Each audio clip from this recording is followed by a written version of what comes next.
Now this next and last session is very important, so I would ask the panelists to come up, because now it's how to take all this great know-how and apply it, how to make this all work in your practice. So we're kind of getting in this direction in terms of revenue and impact and how we can work together. So we're very fortunate and certainly last on the program, and one could argue very impactful. I know you guys need to get set up here at the computer, so you can go ahead and begin to do that. Well, one of the things I've done over the years is to do a lot of research on the internet. And actually, we're not going to do. We feel like people are kind of burned out. No more PowerPoint. Okay. Well, Matt Evans and Matt Klauser, the whole program that has been put together here this afternoon is really, I think, again, people willing to share. And for our last speakers, we've got Gary Ampulski, Matt Evans, Doug Milner, and Matt Klauser. And one of the things that I think is helpful is just doing some research. I don't know about you, I've done a lot of research in this area. And one of the folks that's going to help lead this last session of the program, Matt Evans, I think has an extraordinary website that I would encourage all of you to connect with, Excellence in Financial Management. That's how I met Matt, was many years ago, browsing the internet for some free content of value, and then I called up the man who hosted it, and we've gotten to become friends and good business allies over the years.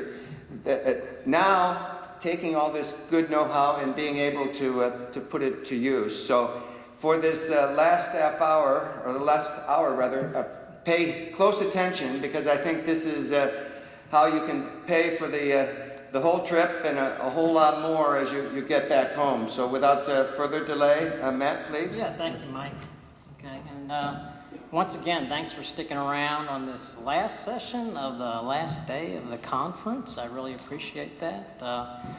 Let me give you a little introduction about myself, and then I'll go over the three panel members briefly. I'm kind of a purist in the sense that I'm just a value consultant. I help small businesses. They tend to be rather small, about $5 million in annual sales.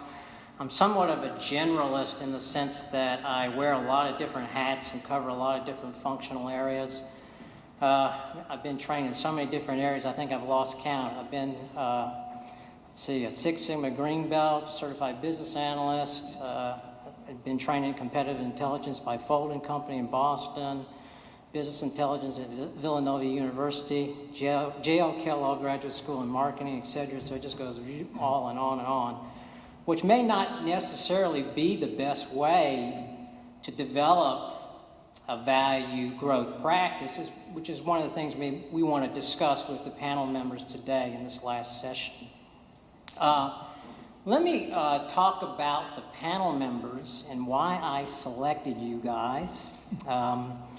I felt, since I'm not a merger and acquisition person per se, I felt it was very important to have someone really immersed in both worlds, merger and acquisition and value growth.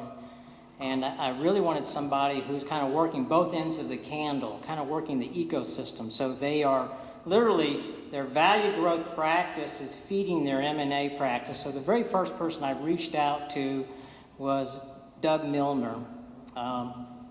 Doug is the founder and managing partner of Strategic Acquisition Advisors. He's outside the Sacramento, California area.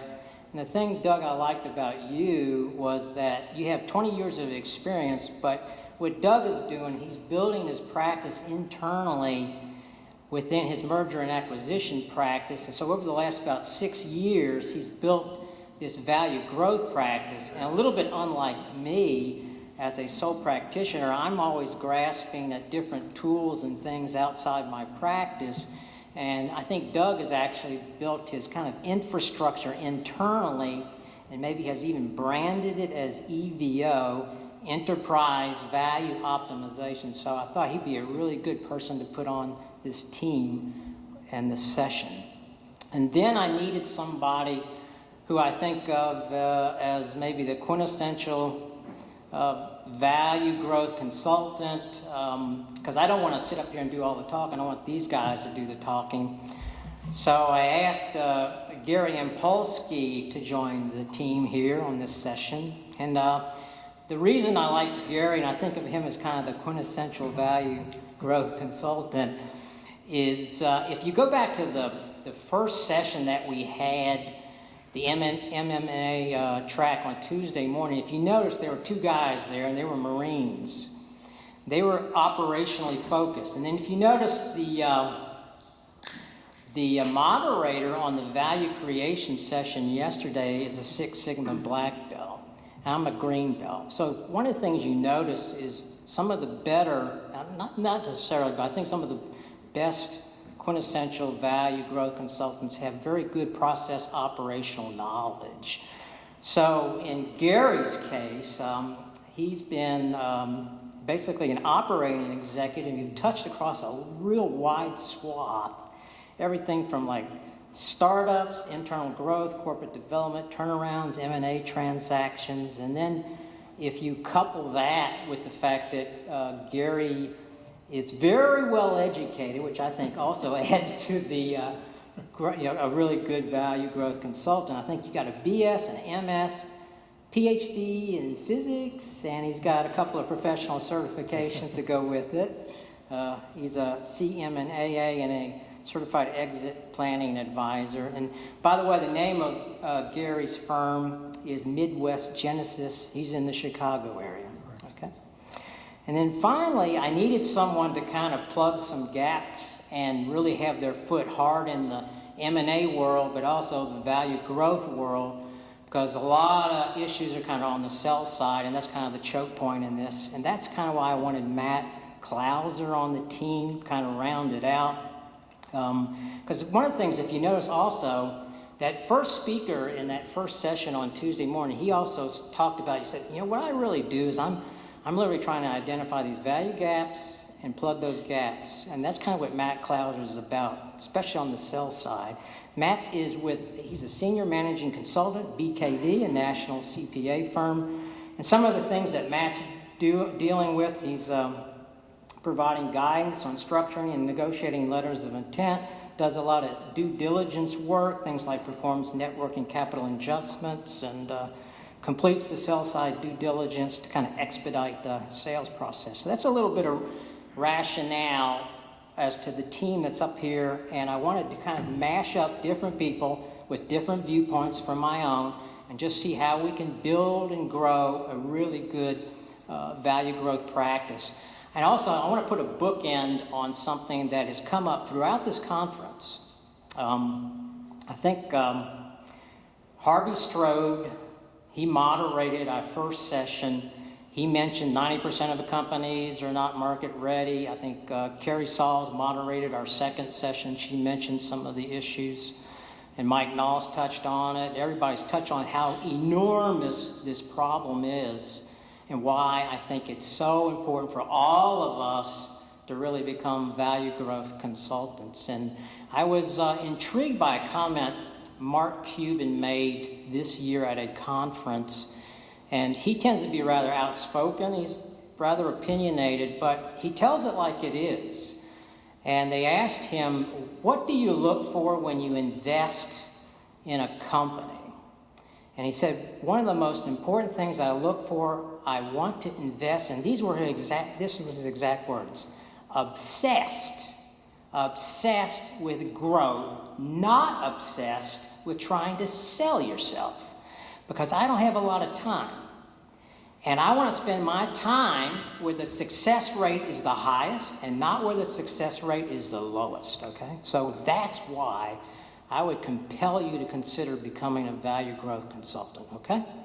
So on that note, I want to go ahead and get you guys in the loop and let you do the talking. And I don't want to sit up here and do most of the talking. So Let me start off with a real simple question for each of you, and maybe just take, 3-4 minutes. Maybe Doug, you can kick this off. Explain to me and us, what is your value growth practice about? Give me some descriptive information about it. Sure. Well, I had a couple different motivations for trying to tackle this issue. And I apologize, I have a cold, so I might sound kind of funny. As Kenneth Marx had said, there's the issue of where do you put a client that isn't ready to go to market, but you want to sustain that relationship. And then I was also looking at the issue of, hey, I want to create some additional cash flow as a small shop, and I'm the lead deal maker. My staff supports me, so we're still, bobbing and weaving through do we close two deals this year, 3 next year, and then 0 the next type of thing, and kind of bobbing through that financial management piece. And so I felt like, hey, this could be a great opportunity to kill 2 birds with 1 stone. Let's bring in some recurring revenue, some consulting revenue, and at the same time build our pipeline. So, sounds like a perfect idea, right? It's a little harder to implement, but we've done it to a certain degree of success. But that was sort of the motivation, 2 things, cash flow and deal flow. Makes a lot of sense. What was the next part? But what essentially do you do when you do Sure. it? So if you go out and do a value growth engagement, what are some of the things that you're actually doing? Sure. Can you kind of drill down and help me out? I think one thing that I would kind of start off by saying, and this is no offense to any of the CPAs in the room, I would deal with clients who said, well, I had a valuation done for my company, and it said it was worth $5 million. And you go in and you realize that all the salespeople are 65 years old. The owners, there's 3 owners, all of which are key to the business. Right. It's like, hey, forget about what that CPA-styled valuation said. Your company's not sellable. It's not marketable. It might be worth that value putting it through the 7 methodologies, Right. but that's not really helping you. So kind of wanted to address that. So we came up with this concept of the EVO assessment, Enterprise Value Optimization.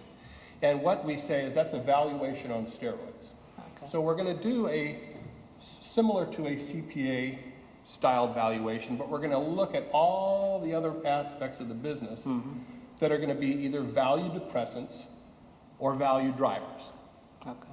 And then we organize those in the report. We tried to we have a certain amount of thump factor. I learned that term a long time ago. It's impressive to have a thump factor. So we try and have it be robust. Right. But it's all about helping a client then at that point decide, hey, am I going to hold and grow, or am I going to go to market now? And if I want to hold and grow, if I need more, and we include a walkaway value and after-tax estimate in the valuation. So if we're going to need to hold and grow, where should we prioritize our time first? So we deliver the report, and one of the summaries is every action item we list in order of value priority. So if you tackle number 1 first, it's going to have the biggest impact positively on the value of your company, 2, 3, 4, and so on. Okay. That helps me out. Okay. And Matt, what about you, BKD? What kind of describe your valuation, your growth value Sure. services or whatever? So at BKD, I like the feeder system, and we really at BKD kind of started from the end and have been working ourselves backwards into this value growth idea. So for those of you that don't know, BKD does have a full investment banking subsidiary. And they've been around for probably 20 years. So that's where, the sell side work started and originated within the firm. And then I would say, 6 or 7 years ago, we started getting inquiries from our clients. So again, as Matt told you, my background, my day job was buy side diligence. And so we started getting questions from our clients, and quite honestly, on the buy side, started getting presented from time to time, especially with international transactions, sell side diligence reports, right? It's Q of E. And so as the inquiries started coming, including from our investment banking shop internally, we developed a sell side diligence team, which was kind of our second step into this. And that just moved the transition a little bit sooner before the transaction. Ultimately then, and that's where I sit, ultimately we added another step in that situation. We've got an internal team, basically your value creation, value assessment team, that's really in there ahead of that, where there's not a transaction in sight yet, there's not a defined buyer yet. And they're really doing, some of the things that were talked about in the previous presentation about really helping try to identify items that can be changed ahead of time. But I would say really my part, what I focus on, what I talk a lot about is the expectation gap that exists. And so in the value growth, I mean, you've got one of two things. If a seller walks in with an expectation of what their business is worth, you talked about the valuation, you've got one of two things. You're either going to help them grow to meet that, or you're going to kill the deal because they're not taking anything less. So that's where I kind of view our jobs. It's either we're trying to manage that sort of gap that we have there. We're trying to help the owner drive as much value, but I'm also honestly trying to help them look in the mirror and understand what their company's worth, so that we don't just end up with a dead deal. Okay.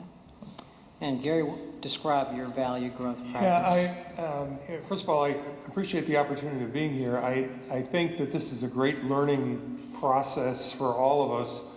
And it's one of the things that attracted me to this practice that I have, is that I was fortunate enough after graduating from school, and I stayed in school for a long time because there was a war going on. Wound up with a PhD in physics, and so a lot of people ask me the question, how did a guy with a PhD in physics wind up in business? And a simple answer was, I didn't want to come home smelling like an electron or a proton for the rest of my life. And so I got involved in a lot of high-tech startups, and that led to other things, some turnarounds, as big companies progress. If you do something good at a low level, you get rewarded by a promotion. And ultimately, I found myself in a CEO position where I had an opportunity to move up and move out and become a CEO of a public company, which wasn't as good as I thought it would be. I'm a victim of the grass is greener syndrome in almost everything that I wind up doing. So I got involved in a couple of going private transactions as a CEO of public companies. So I understood what it was like to sell a business. I sold a couple of businesses that I had started. Those businesses back in the 70s that were started then, fortunately, are still in business today, earning profits and generating a return for their owners. But from that it evolved into, maybe I should try my hand. I got a couple of opportunities to cash in on some stock options, and I went into venture capital, the worst part of venture capital that you could possibly think of, which was seed capital, at a time just before the savings and loan crisis hit in the late 80s, and suffered through that. Went back into corporate America, wound up selling another business, becoming another CEO of another public company. And in the early turn of the century, around 2004, I started working with Chicago-based private equity firms on valuations of their platform, potential acquisitions, add-on acquisitions, and became sort of a pseudo-expert in operational due diligence. And so from that, when the recession hit, all of the deal flow dried up. There was nothing more to consider in terms of selling, but quite separately, two separate business owners came to me and said, hey, while this economy's in a tank, would you be interested in helping us grow the value of our existing business, so when the economy turns around, we're going to be much better positioned going forward. So I thought, that sounds like an interesting thing. And I was very, very busy through the whole last recession doing essentially sell-side business value enhancement. And I didn't call it that until I enrolled in an ANMAA course and got certified and learned that, hey, there's really a formalization to this process. And then from that, I led into exit planning and done a number of other things. So we do three things for our clients. One is we do a buy-side operational due diligence support. We'll work with accountants that do quality of earnings and attorneys that will do the legal due diligence on deals. We'll work with sell-side owners, getting them ready for a the transaction process. We're not investment bankers. We work with investment bankers, and we work with a lot of people that really have an interest in increasing the value of their business before entering into a formalized process. And then the last thing is the exit planning process, which helps us prepare the owner for life after business and what Jack Beauregard calls is the platinum years. Okay. So let's go ahead. I had an interesting You wanna- comment. You know, it's funny. Innovation comes from necessity. When you mentioned the Great Recession in 2009, that's when I did my first EBO assessment because I was panicked. All my deals just immediately had evaporated. My pipeline, I had just gone independent from a larger firm, and I thought I had everything set up beautifully, and then Lehman happened. But so it's interesting how much innovation and new things you can do when you don't have any transactions to work on, and that's exactly where I was in 2009. Okay, so let's drill down a little bit and understand. Can you give me any examples of methodologies, tools, techniques, software, any things you might use in your value growth practice? Gary, I know when I talked to you, you mentioned things. Yeah, I'll start on that. We actually use a lot of different tools depending upon what phase the project is in. We try and boil everything down into a 3-phase process. Just as for example, on the buy side, there's a whole bunch of activity that has to do with evaluating the business, looking at synergies, looking at a SWOT analysis and combining all of these things to try and maximize the value of the business after the transaction closes.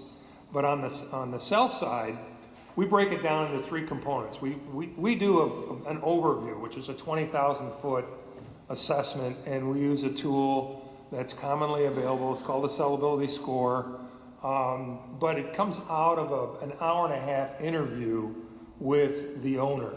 And out of that 1.5 hours, we can extract a lot of information around what the needs of the businesses are, how to help the seller look at his business through the eyes of a buyer, which is a real contributor to the gap that you talk about. There's all kinds of gaps in this business. There's a gap between what I need and what I want. There's a gap between what the seller's going to ask for and what the buyer is willing to give.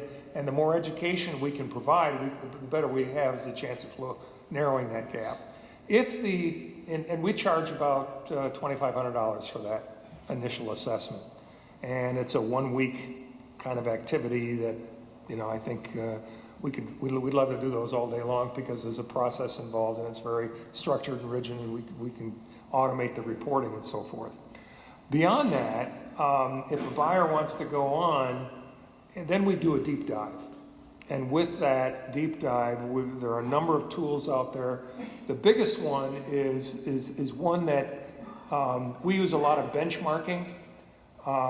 We work benchmarks on valuations. Everything that we do starts with a valuation.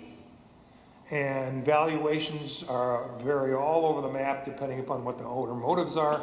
But in reality, we try very hard to understand what does the owner want to do with the business first, and that will then dictate the process and the evaluation criteria that's used. If the owner goes through an ESOP process, for example, to sell the business to his employees, then it's fair market value, and that's already predetermined as to what the valuation is. If it's through a sale process, we try to look at the discounted cash flow. We'll use the VOP efforts from the folks at Ken Zanginaro's organization, and that helps us really identify the discounted cash flows and puts a roadmap together for things that focus primarily on risk. We will bring experts in to help us grow sales and business process optimization people to help us reduce inefficiencies and get risk and from a cost standpoint out. But that's the second phase. And then the third phase, of course, is an implementation phase if they want help implementing the plans and recommendations that we make for them. Okay. Matt, what about you? Anything specific you use? Or? Yeah, and I'm glad you mentioned benchmarking because it's a good segue. So, what we have really found when we're talking to sellers, when we talk about the value gap, this expectations gap, one of the core concepts around the work that we do is part of what drives that difference in multiple is, one, how well a seller knows their company, and two, how well they can explain it to somebody and can prove it. So, the valuation that gets, slapped on your desk, depending on whether it's right or not, a lot of it depends on how well a seller can tell their story, I think. And so, when we sit down with a seller, we're really trying to answer two things with them on this side. One, what do you do better than most, and how can you tell that story to a buyer so that they know that they need to pay for it? But two, what do you not do as well as others that you need to improve, the whole value growth situation here? And so about 7 or 8 years ago, BKD developed an internal, we use a third party to provide BKD Client Link is the name of the software we use, but it's a benchmarking software, right? And so we used to go out there to all the public information you guys all have, and we would benchmark the companies as well. But what we found was it's difficult to really hone in on the exact industry that this company's in and the size that they are. And so if you don't match those two things, I think a lot of the benchmarking loses its weight. And so what this software really does is it allows us to go in. We can benchmark any company against the 7,000 BKD clients out there that have been uploaded. So all the audit and tax clients are uploaded from the firm. And then it also allows us to benchmark against other companies that have been uploaded, through other service providers that are using the same thing. So that's one thing we do. The second thing we do, and there's no earth-shattering technology behind it, but I liked the previous presentation that talked about moving the TTM average conversation to the forward-looking conversation. And again, I completely agree with it. I think that's right on. Going back to my comment, I think the only way you can move that conversation to a forward-looking sort of conversation is, again, to tell the story and convince a buyer why that's realistic. Again, we've all been in situations where you get handed a set of projections and you have the hockey stick projections and the seller wants you to pay off of it. And it gets really uncomfortable, for any buyer to try to get in a situation where they can, to use Basil's example, historical EBIT is $1 million, but you want me to pay you off of $4 million. It's hard to do that. And so one of the ways we try to help a seller get there is by breaking down their business a little deeper. I talked about, we have a couple IT guys on our staff that really go in and mine raw data from these companies as opposed to just getting system generated reports. But the best example I can give you is on a recent transaction, and this company was essentially a consulting company. So 85% of their revenue was just consulting services, the stuff that, quite honestly, we all do, and another 15% of it was software related, database related that they had access to, that their customers subscribed to. And the buyers came into the situation expecting, basically, as I think a lot of people do, maybe just blindly, that, oh, well, this software piece, it must have a much higher margin than just your standard run-of-the-mill consulting. But that had never been proved by the seller. They couldn't document that. They're a service company like all of us. The biggest cost was payroll on the system. And there is no report out there that says, here's my margin by consulting and by service. And so that's one of the processes we tried to help them go through and to show, well, what kind of costs really go into this consulting business? What kind of costs go into this software business? And the answer contradicted what the buyers came in thinking. The software business, because they utilize some third-party service providers and some internal personnel, didn't actually have the margins that the consulting business did. And so I just, we call it a key performance indicator analysis. I'm sure it has a lot of different names out there. But I think if you're just approaching a business saying, well, it's going to be top line growth of 25%, EBITDA is going to go from 15% to 20%. I don't think that's good enough. I think you have to go a few levels deeper to really be able to convince somebody of it. Doug, any specifics you want to add? Yeah, no, I kind of just get back on the theme for the people that are independent intermediaries that are looking at adding value growth to your practice. It doesn't have to be fancy.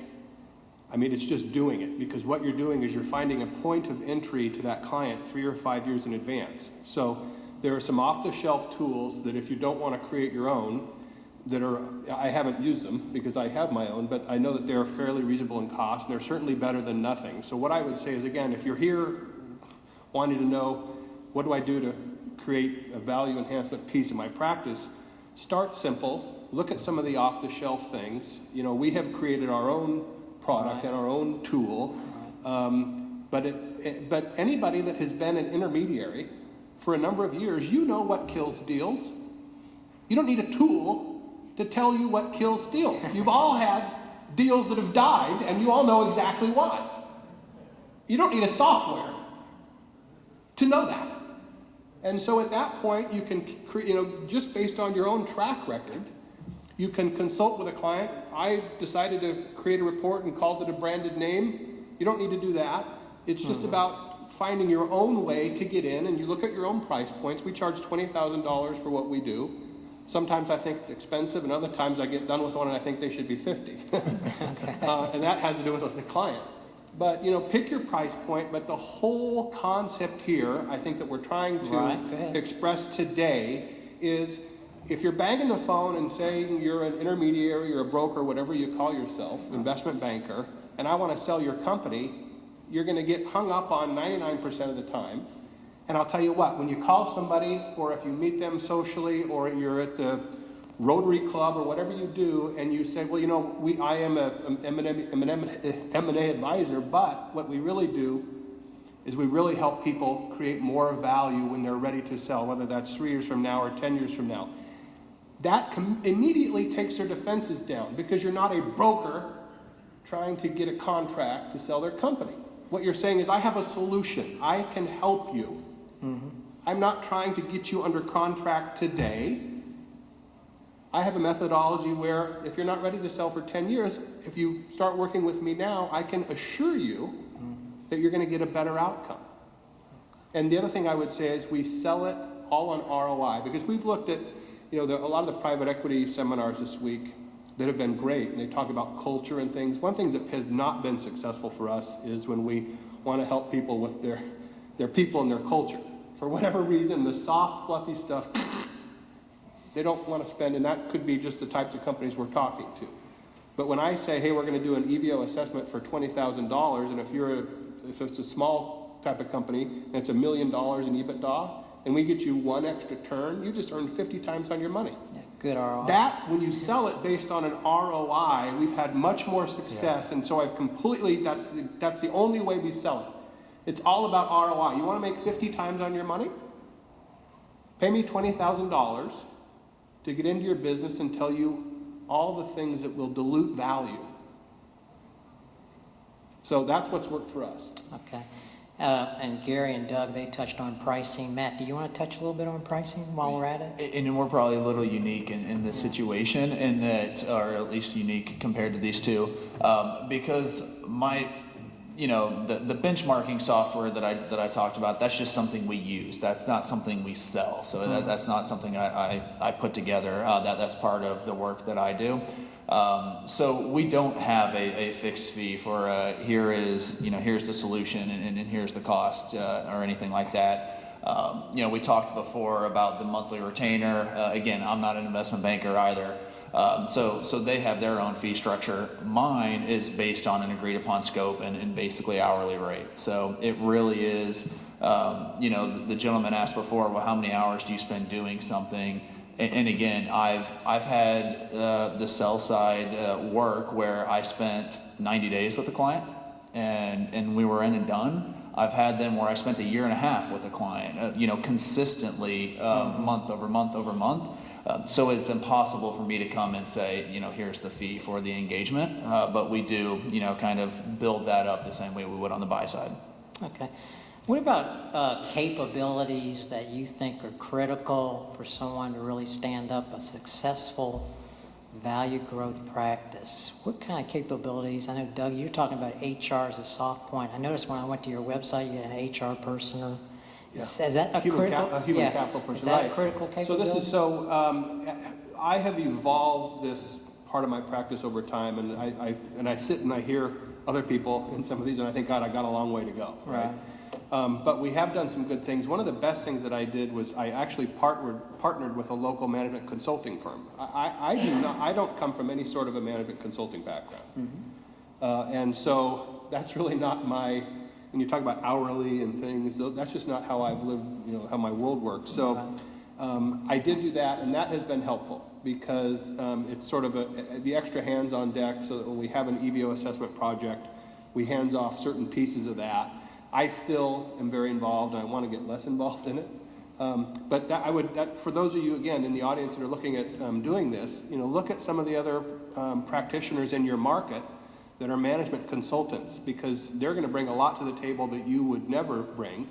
And that way, when you land one of these jobs, for whatever you charge, you can do it on a variable cost basis. Right. And that's worked very, very well for us. For me to go to the next level is where, and why I haven't to this point, it really is a different business, and I have been reluctant to start a full-fledged consulting line of my business. Right. But I'm at that point now where that's really where I have to go to take it to the next level, to increase the volume of what we're doing. Okay. But that's just part of the evolution. Matt, what do you think? Critical capabilities for a successful practice? It's funny. We've added some specialty, but I will tell you, we also, so we've got this thing at BKD about knowing what you're good at and not stepping outside of what you're good at. So the operations background you mentioned, like you said, that's not what we're good at. I'm not going to walk into a company and tell them, well, boy, let's look at your line here, and I can tell you that machine needs to go over there, and I don't do that. So I honestly, I'm a numbers guy. I'm a CPA. I know what I do. The biggest strength that I can tell you we added was the IT strength, because again, if you go back to when I first started, when a seller told me I can't give you that information, the information I talked about wanting to be able to tell the story. When they said, I can't give you that information, I was done. It was game over for me. And I said, okay, well, if you say you can't give it to me, you can't give it to me. So the biggest, probably skill set that we added that we did not have was the IT person that is now a part of our value growth team. And now when they say, I can't give you that information, I say, okay, hold on. And then we set up, a half day, maybe 1 day visit with our IT guy to go out there and get me the data that I want. And so that actually allows us, it takes a seller from saying, I can't give it to you, and it puts me in a dead end, and it gives me the data I need to actually be able to help them get the value we're trying to get out of it. Mm-hmm. Gary, what about you? It's kind of interesting. I think a lot of really great thoughts and ideas coming from the two gentlemen on my left here. And I will tell you that when it comes to trying to estimate the amount of time that you will take to help a business owner, whether it's a buy side, sell side, whatever it might be, is always going to be underestimated. And they can't afford to really pay you for the time you're going to put into it at what you're really worth. So you're stuck between this, I can't make any money at this, at what I'm really because you're trying to build a practice, you're investing in things, and what you realize very quickly on is that it's a team effort. You've got to be able to work with teams. I'm not really any smarter than any guys and operating guys that I work for. I mean, the reality is, if you ask the right questions, and that's knowing what you don't know and knowing what you should know, it starts from that, and asking the right questions, the answers will come up. And yes, like any paid consultant, the owner always says, you're just giving us our answers back. But in a formalized structure, you can sort these things out in such a way that the real valuable answers rise to the top. So it's a team within the organization that does their own benchmarking against, and we give them the rules as to what the benchmarks that they should be comparing with. And we'll go out and we'll subscribe to all these financial opportunities that are out there, some of which have been presented here during this last session. And I'll tell you that, that's all great information. But if people don't believe it, it's not really valuable to them.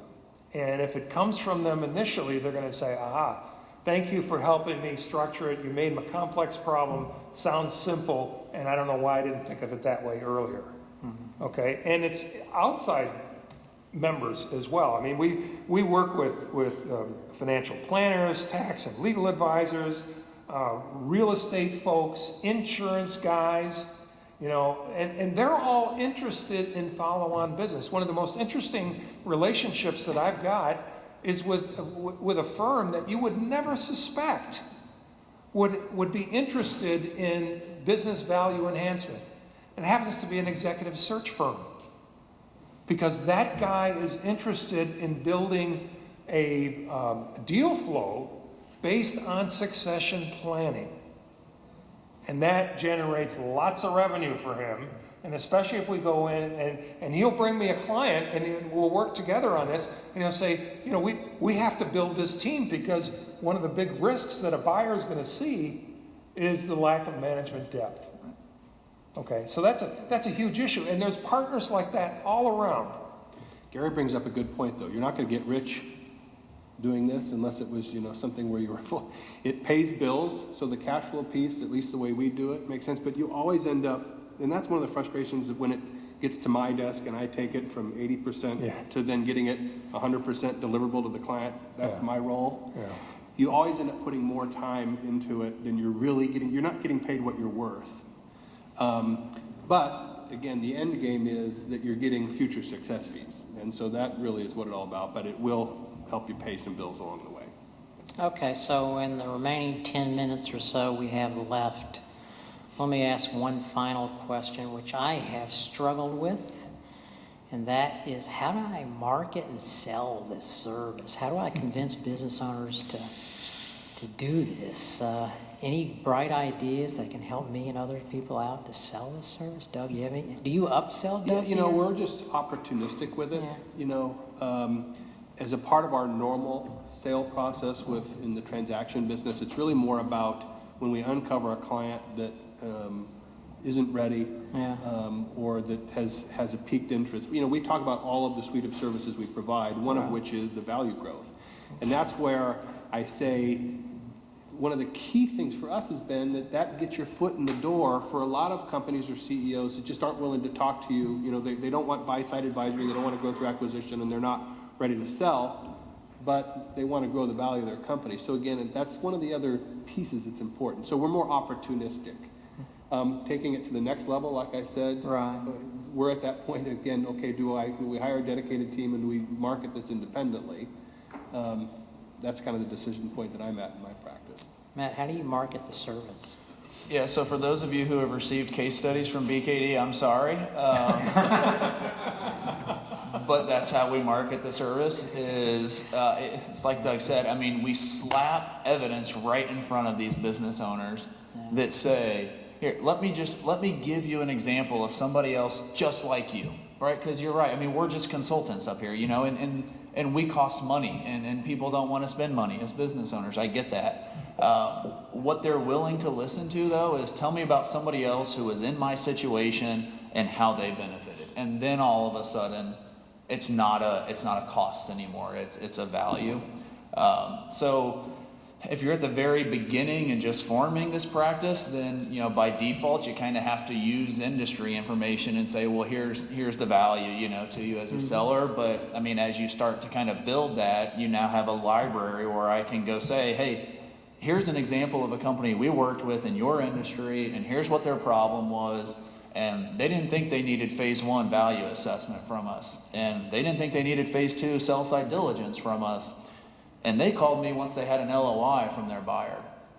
And unfortunately, that LOI had a purchase price that wasn't going up. Let me know if you've ever seen a purchase price go up from the LOI.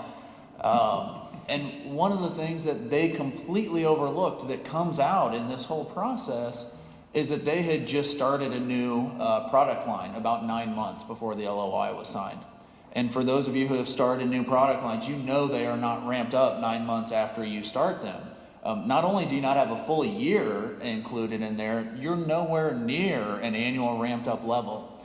And so it's that story that resonates with the seller when I said they completely overlooked the boat. And I quantified it for them. They were mad at me. It was too late for them to do any good. But it was $4 million that it cost them by not going through the process. And so you said, well, if you can increase it a turn, here's what it is.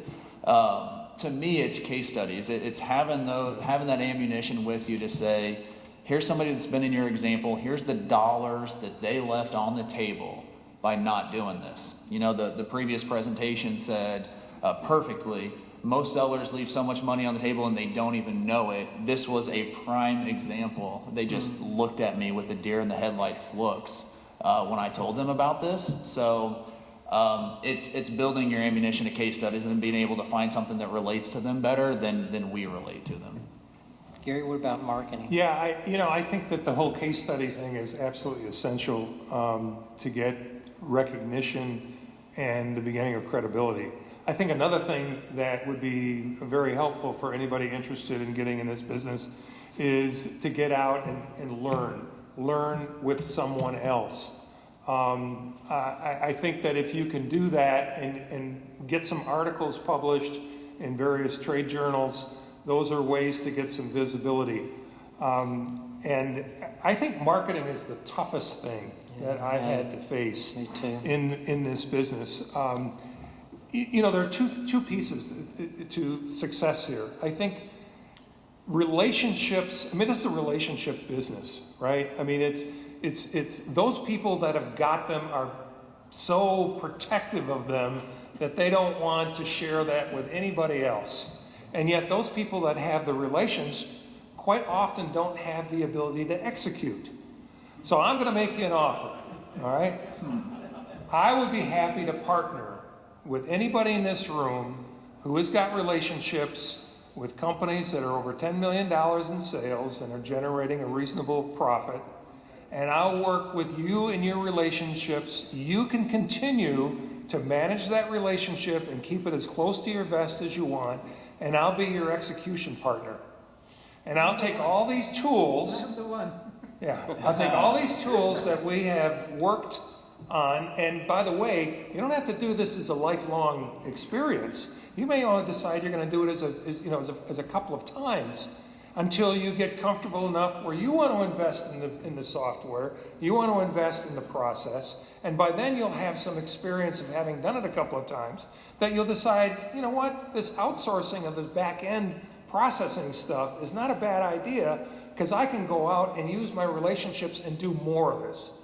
So I'm always worried about how do you scale the business, how do you take it, and I'm a small shop, but I can't spend the time building relationships and at the same time, working the operations side and doing the execution on this stuff, which is what I really enjoy doing. So I've partnered up with a number of people who want to maintain relationships because there's something in it for them. They increase their value to their client, and their objectives, basically to be the most valuable advisor that the client has. What I really want to do is really be a part of that, and I think there's a way to work together to accomplish that in short order. One last thing on sales, I totally forgot. One of the key pillars of my overall marketing strategy is public speaking. And that is all about getting the engagements to speak, right? That's the challenge, and I do it with trade associations and things. It's much easier to get approved as a speaker talking about growing the value of your company than some sort of an M&A activity.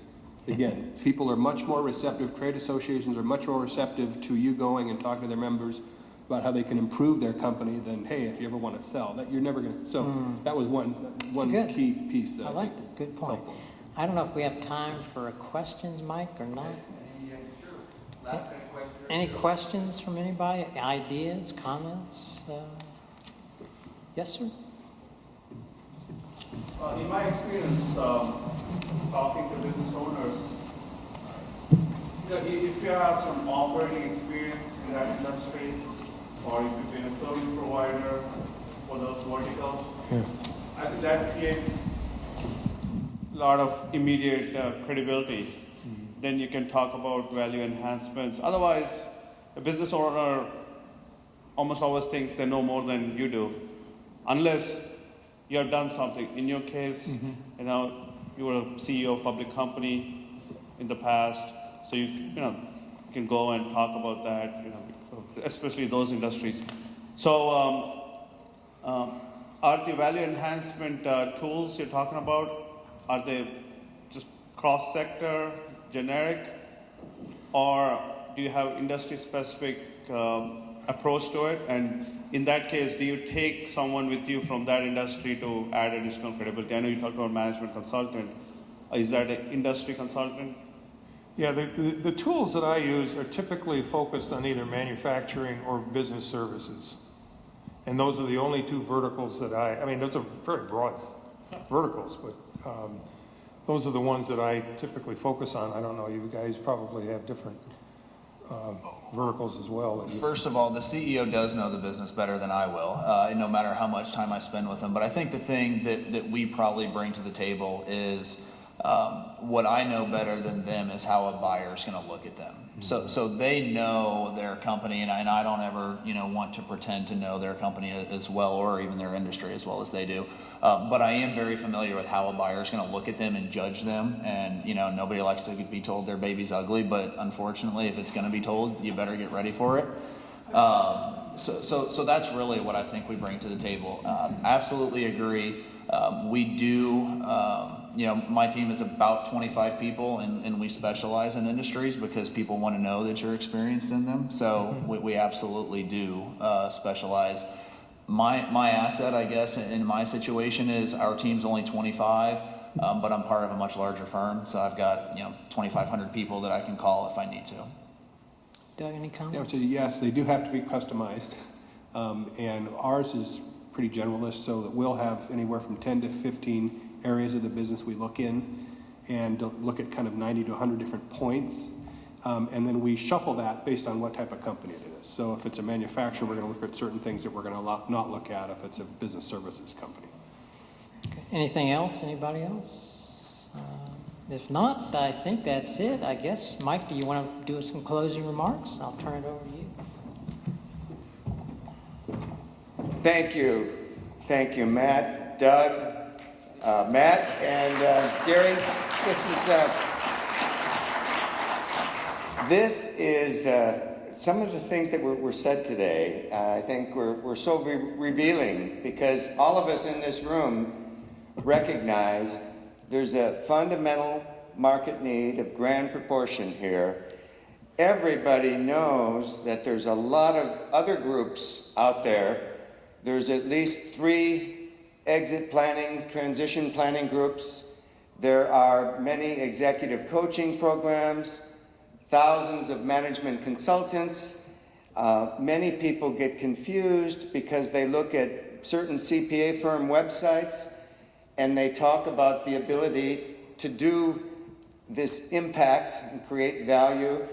I put myself in the mind of so many people. I know even a lot of M&A shops and investment bankers claim to be able to do all of this. And as I've drilled down and asked them who and how and what, you find a lot of people dabble at it, backpedal pretty quickly.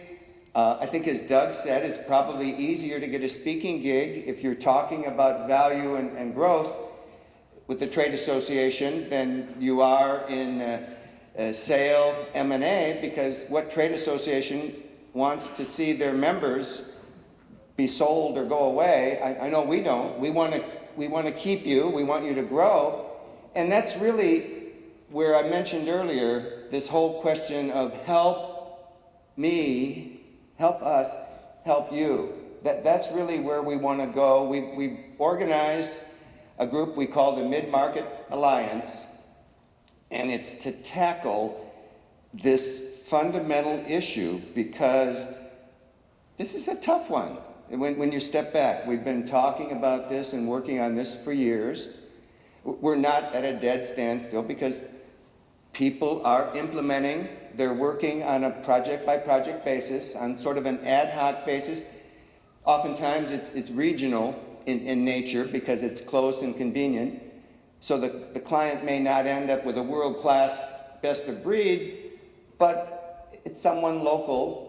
And if it's someone trustworthy and local, I find a lot of solutions in this space really end up being good enough, if you will. I mean, I've talked with, and of course it all depends on the needs of the client. I've talked with business owners who've said, Mike, I don't need to get top dollar, maximum value out of this. My kids are spoiled. I got all the suits I need, and that's okay. Because if somebody wants to do it on a very low profile, quiet, convenient basis, you all know of hundreds of people that you would have met at the conference this week that are very happy to pay you a very nice finder fee for the introduction to somebody that's got an attractive company that isn't looking for top dollar, right? I mean, that's called proprietary deal flow, and everybody in that room this week would love that, and they'll be happy to incentivize you very nicely. But many companies do need help in this area, and I thought some of the words today came up so important because it's hard to get them to recognize the need, hard to get them to write the check, and hard to be able to be paid what you're worth now. Now, on the other hand, we all realize the results of this work lead into a transaction, and one of the things I've learned over the years is most companies, if they sell for at or above what they would like, they will pay a very handsome success fee of $1 million or more. Not unusual in our market space. They tend to be very generous when it's Christmas time for them, and there's lots of goodies to go around. That, as Chris Blees and others teach in our training program, the cashier's checks, when it used to be done that way, now it's done by bank wire transfer. But the point being, how can we tap this market opportunity on a more meaningful way to help you help your clients and those out there? And I realize we're not going to come up with all the answers at the end of a 3-day conference, but I also can tell you that we're pulling together a group of very highly qualified, capable people, and together we're going to find a way to figure this out. Together, we're starting to work on projects. Again, we call it the Mid-Market Alliance. It's positioned as a sister organization alongside the Alliance of M&A Advisors. So you all know when you call the office and they answer the phone, it's simply the Alliance, because we don't want to complicate things in the minds of most clients. Frankly, they are all seeing everybody in this room and all of us really as a bunch of suits that are in between them and their justly earned pot of gold. So even though we put labels on all each other in terms of our specialty and our credentials and all of the things we do, what they really like is somebody that can lead the way through this process. And it really comes down to maximizing value, the maximum value process. So you become an MVP, and I liked what Gary said, and that was really that we just simply begin to work together. I think a big part of it relates to awareness and trust. We're developing a little peer-to-peer rating system amongst our group. We've got a code of ethics. We're in the process of being able to add some capital in order to build market recognition and to help you get found. We're exploring on how to create web-based collaborative workspaces so that we can easily, on a project-by-project basis, communicate with one another without overload of emails. There's so much coming on in this area now. And then, of course, we're also looking at adding executive talent to the team because we believe that this mid-market alliance, as we build it out and as we create value, we're going to create more opportunity for the independent members of the Alliance of M&A Advisors. And if somehow we could get all those deal-type people with the Alliance of M&A Advisors, who most of them, they recognize that what we've talked about here is a genuine need. They're not likely, for the most part, to want to take the time to be able to wrestle with all these problems, because I thought everybody here was pretty accurate in terms of talking about the reality of marketing, sales, payment, collaboration and all. But we are convinced there is a way. And we're very well positioned with a great start because of our relationships with trusted people. And certainly, if we can begin to build the relationships with the investment bankers and the M&A advisors, we can help them. Let's see, if they're now walking away from 9 out of 10, what if, is it possible that we could get them one more deal so that instead of doing 1 out of 10, if one of those other 9 could be connected to our mid-market alliance group, and we started a project with any of the experts on this panel or any of you that choose to be part of this new collaborative exercise, is it possible that instead of them just getting 1 out of 10 at-bats, if they could get 2 out of 10 for the independent M&A professionals, if that began to happen and they improved their batting average, that would have a dramatic impact, wouldn't it? Or the same way with the private equity investors that we have as members and friends, and they now have a big challenge. Everybody's aware of the fact that there's a lot more money than there is deals. And so we want to be able to talk more about the Alliance of M&A Advisors as well as the Mid-Market Alliance. Is Diane Niederman in the room? Diane has been a very key resource in helping us with this new division. So when you call the office, I want to be able to get you introduced to Diane. We're expanding and growing the organization. And, but most of all, I think as Doug said, he's looking at moving this to the next level. And he's wrestling, I'm sure, with choices and options in that area. We as an association are going to move this to the next level. Diane Niederman in the back of the room has been a strong advocate for the Mid-Market Alliance for a number of years. So we realize it's been the end of a long 3 days here, and that hopefully you've got an abundance of ideas floating around your head. But do keep us in mind as we ramp up the Alliance of M&A Advisors as well as the Mid-Market Alliance. One is advisor growth. The other is, of course, the best investors and transaction people in the world. But we think that there's a much more comprehensive solution that we can generate for all. So we're going to follow up with you after the conference if you choose, and we want to be able to plug you into the Mid-Market Alliance. The educational effort for this new group and the people that are working on this, again, the Education Committee, the leader of that is Ken Sangenario, and we're really looking to be able to identify other leaders that might have an interest in this new part for the mid-market. And some people believe it's not possible because it's so daunting.